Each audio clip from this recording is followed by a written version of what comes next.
Assalamualaikum warahmatullahi wabarakatuh. Wilujeng enjing barudak, kumaha daramang, mugia urang aya dina kawilujengan.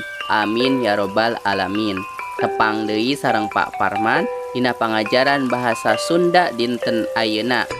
Ayeuna urang baris diajar ngeunaan pangjembar basa lembur kuring anu judulna Jaipongan.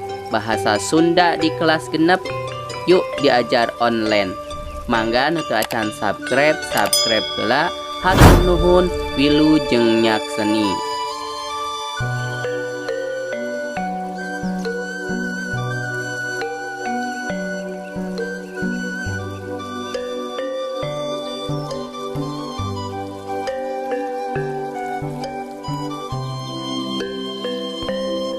Pangjembar basa lembur kuring anu judulna Jaipongan.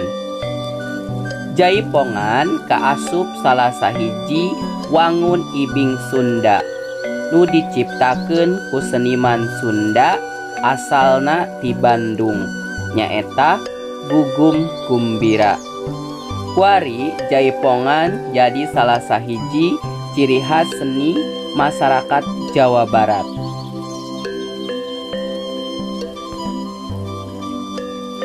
Gerakan dina Jaipongan aya nu disebut bukaan, pacungan, nibakeun, jeung mincit. Awalna Jaipongan dimekarkeun tina ibing ketuk tilu. Sekian, hatur nuhun. Wassalamualaikum warahmatullahi wabarakatuh.